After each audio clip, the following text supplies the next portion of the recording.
Hola! Welcome to the Sunday morning rant, which is in the evening, of course, because it's Sunday evening, because I couldn't get out of bed this morning. And the reason I couldn't get out of bed this morning was because I was installing the kitchen till very late last night. But it is the new year, so Happy New Year, and don't drink this stuff because it's bloody awful. Because I put too much ginger in it when I made it, but it is the detox because I am on a diet. Unfortunately, I hate diets. I really hate diets, but I do need to lose some weight, so it looks like a diet and exercise regime is far overdue. Anyway, this week, what are we going to talk about? Well, two things arrived over Christmas, okay, and I went and picked them up. The first thing that arrived was this thing. Okay, so there you go, with the original price tag, look, there you go. And it says, Roland S750 cartridge, price $240 from ABC Music. And this thing is the sample archive for the S750 digital sampler. Now I bought it because a lot of the S770 media is compatible with the S750, so you can use them on both. This is the RSA 708 Techno Effects and Percussion. I thought, great, reinforces my sample sound library. No idea how I'm going to play the damn thing at the moment, but it reinforces my sample sound library. So I thought, great. So I get this home and I open it up, and there you go. There is the the Roland notice. There you go, copyright, and it dates this thing at 1990. And as you can see, it's got all of patch lists that are on here. Great, methinks. And then I get this thing out, and this is the media, okay? And that threw me, because I was expecting a CD. I was not expecting some sort of hard disk cartridge. Now I know it's a hard disk cartridge because it's metallic. You can hear it just going ding if I hold it to the microphone. I wonder if you can hear that. Okay, it's going ding, which means it's metallic, which it means it's like effectively like a hard drive platter in there. So if you ever opened up a hard drive and you see a nice shiny metal disc in there, which is how the heads run across that and right to the disc, that's exactly what this thing looks like. And if I hold it so the light catches it, you can see the hard disc in there. And also the fact that it's got this sort of very hard-wired spindle attached to the bottom, which means it needs some sort of device to plug it into, a cartridge device. Now, going back to the time when these samplers were putting it out into the market, if you wanted to expand your sampler, the expansion technology was a technology called SCSI, which standed for Small Computer Interface System, I think, or Solution, I can't remember now. But it was abbreviated, just SCSI, S-C-S-I, S-C-S-C-I-S. Anyway, that's what it was abbreviated to. It was a terminology known as SCSI. And a SCSI channel or a SCSI device could have up to seven devices on a SCSI link. So you could have 7 hard drives or CD players and stuff like that. And back in the day, I actually had a computer that actually was completely SCSI. And the reason why you use SCSI over the technology of the time, which wasn't SATA or what we have now, but it was a sort of older IDE technology, SCSI was far faster. It was a parallel technology. It allowed you to move data around much, much quicker, and it was reliable. The problem with SCSI was utter pain in the bum to set up. If you couldn't get it set up right, it became a real nightmare. And you also had to do things like, at the end of a chain of devices, you had to put a terminator on, so it knew where the end was. Much the same as the old BNC 10-base-T technology was when networking started off. At the end of the line, you had to put a terminator, so the network knew that was the last node on the line.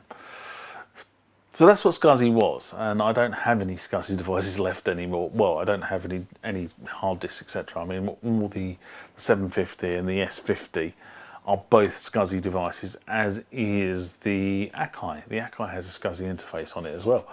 But I don't actually have any external SCSI devices because I haven't needed them and I haven't needed to buy them. But you can still buy them. They are still available, and there are some people out there showing you very nice ways of modding a SCSI connector to allow you to use things like CF cards, etc., instead of actually having to go and buy a SCSI hard drive. All well and good, and you get, you know, with a CS card, you get a lot more storage than you would have done with a SCSI hard drive, believe me.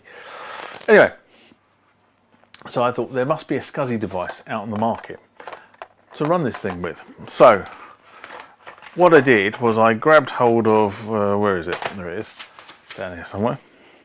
I grabbed hold of the interface, or the reference book, and this is the closest one I have, which is the Roland Keyboards Volume 10. I don't have Volume 11. This is dated August 89. So this is slightly before this came out. So I'm imagining that the S770 and the S750 came out, must have been somewhere between 89 and 90, at a guess, because they're not in this, and that is dated 1990. And if you look through this, you can see a lot of the stuff that I bought last year, which is the A880 and the A880 was the year before, but the A110 was last year. Which, if you're running a MIDI setup, are actually invaluable. And then there's some MKS stuff there. So there's MKS 70 and MKS 50. Look at that, which was the what was that? The Juno and the Super JX 8P. Yeah. So there's a number of things here. Then there were the digital pianos of the time. Do you remember this thing? I remember playing this thing. Roland RD1000. Beastie piano it was. Beastie piano. Superb sound. I can remember playing that. Oh God. I never had one, but I can remember playing it. Lovely keyboard action on the RD1000. Lovely keyboard. And then you've got the A50, which was a MIDI controller, which is the smaller MIDI controller for the A80, which is the one I've purchased last year. Does it remember? Da-da. Anyway, going back through this, I come to the sampling section of this book, lit, and we come to here, which is the S750 module, sorry, the S550 module, which is why I say the 750 must have been after this book, because this was the highest one at the time, which was 16-point voice professional sampling module. And it shows, down the bottom here, a caddy-driven CD5. Now, I remember caddy-driven CD players from very early Apple days. A friend of mine had an Apple that you had to put the CDs in a caddy to load it into the CD drive. So rather than have a tray come out, you put the CD into a caddy, and you loaded the caddy into the device. And I remember that from the old Apple days. And this thing here, on looking into it, is very, very much the same idea. Probably made by the same people, actually. I do believe, I've got a funny feeling actually, it was made by Sony at the time. Da-da. Anyway, so it needed a caddy, and I thought, well, maybe that's what this thing was. It needed a caddy, but then looking at this has got hard media in it. And also, when I found a photograph of this thing on the interweb, as you can see, the caddy is different. It's not the same caddy. Now, I could be wrong, and it could very easily be I need a CD5 to read this thing, but I suspect that is barking up the wrong tree. So I suspect there is another device required to read this thing. And I just don't know what it is. So I am a bit stumped, to be honest. Look at that, there's a proper picture of an S7, an S50 which is sitting down in the studio at the moment, waiting for me to fix the B note or the B flat key before I demo it to you guys. It's been sitting there for about 6 months now. Well, actually, no, 6 months. Yeah, August, September, October, November, December, 4 months, waiting for me to take it to pieces and fix the B note. But anyway, I mean, it's very interesting. You see what was around. So there you go. There's the flagship synthesizer of the time. There you go. Boom, boom, boom. There's the D50 and the D550. So the reference material has not proven as reliable as I might have thought. I am completely stumped. I open it up to the community. I say, what is the device that Roland issued that I require to play this thing? And then I'll see if I can go and find one. As you will know, this stuff becomes harder and harder and harder to track down as time goes on. So if I can find it, I can find it. If I can't find it, then I might actually sell the cartridge on to somebody who can use it. Because if I can't find a media player to play it on, it's a bit pointless having it. Anyway, that was item number 1. Item number 2.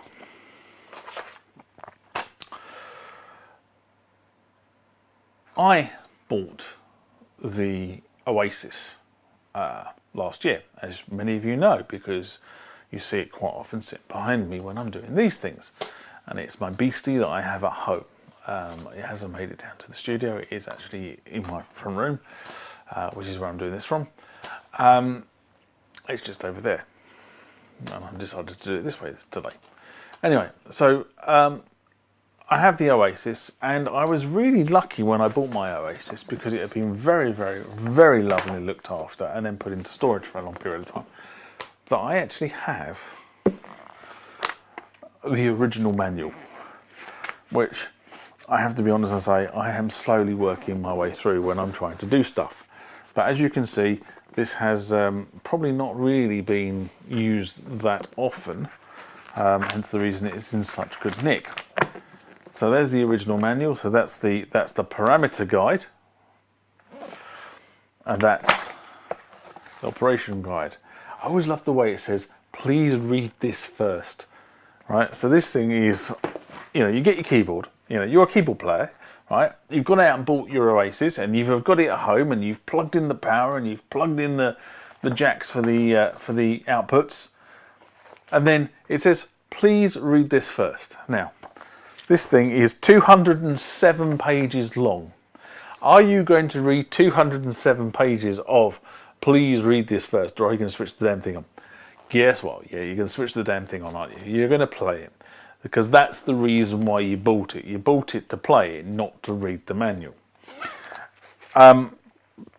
However, I have to be honest and say, reading the manual is very, very, very useful. And I will go into more of that this year when I start doing some more OASYS videos. Anyway, one of the things that did come up was somebody called Mike Conway did a series of videos. Now these things are on this thing, YouTube, okay? If you search long and hard enough, you can find them, but actually having it on a single DVD makes a hell of a lot of sense. It's far easier just to rewind and go back and do various pieces of them. And the reason why I bought this is because it covers in a very, very simple way all the high level things that you might want to do on here. And the OASYS, because it's the older module, although the interface is very, very similar to the Kronos, it's not quite the same. So I've learned how to do things on the Kronos, and then I'm trying to retrospectively fix that onto the OASYS. And sometimes I'm getting a little bit stuck. So I thought anything that can just, be a simple tutorial or guide is always useful. It's the reason why I do a lot of these videos. How do you do this? Boom. What does this thing look like inside? Boom. So this thing has inputs, outputs, so it goes over the back. It has bank buttons, tells you what all the bank buttons do. Well, I can work that out, but utility buttons, how all the utilities work. The mode buttons, how the modes work. the jog, the number pads, sequencing, sampling, pads. That's one of the interesting things actually on the OASYS that didn't make it through onto the Chronos. The fact that there are actually under the screen there are a series of pads. And the other thing I like about the OASYS that I'm not overly keen on is the fact you can't change the angle of the screen on the Chronos without changing the angle of the Chronos. Whereas on the OASYS, depending on whether you're standing up or sitting down, you can change the screen angle, which I quite like. It's actually quite useful. Karma modes, timbre track solo, the mixers, the external stuff, real-time karma, tone adjust, joystick, ribbon and switches. So, you know, there's a bunch of stuff on there, and then there's a bunch of stuff about, you know, global settings, so the basics, the audio, the MIDI, the external controllers and scales, categories, names, wave sequencing. Now, wave sequencing is really useful. More wave sequencing, drum kits, more drum kits. Really getting into the guts of the OASYS, and it's really helpful because what I found is I actually was doing some stuff on here, I was doing some stuff, watching something on here that then went down to the Chronos and found that the Chronos did something in a funny way that I didn't expect it to do because I'd learnt it on here. You get the drift anyway. Vocoding, bass amp, sequencing, vocoding, pitching tracks, dually XI tone adjust, wave sequencing, opening up, and auditioning Caro sounds. So Caro sounds is an additional sounds provider. Anyway, I think that is, or has been for $10, an extremely good buy.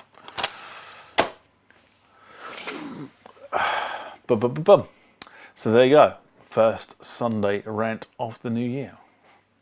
I will see you next time round. Bye-bye. So this is the point in the video where I turn around to you, my viewer, and say, if you enjoyed the content of this video, please give it a thumbs up. The way the Google and YouTube analytic engines work is that the more likes you get against a video, the more it gets promoted by YouTube and Google, and therefore more people with the similar interests to what you have and I have get to see this content. This channel is driven by my love of music technology. That's what it's called, the Music Tech Guy for. If you've got queries, want to ask questions about themes or issues I raise on this channel, please, please, please do. Put your comments into the comment section below the video, and I will try to address whatever issue it is you've raised or whatever question you've raised. If it's something to do with me making future videos in terms of how to do something on a particular piece of equipment I possess, please feel free to say that as well. I can't promise to make videos on all the requests I get, but I do have a jolly good go at making most of them. Around about here is the subscribe button. Again, to do with the YouTube and Google analytic process, the more subscribers the channel gets, the more the channel gets promoted, and the more people get to see the content that you have obviously just watched. If you want to see my latest video, it will be in one of these two boxes on this side of the screen. Also, there is a second box there, and that video will be chosen for you by YouTube based on your YouTube preferences. I look forward to the next time that we interact, and I do mean interact because I always enjoy reading your comments back to me. But for now, bye-bye.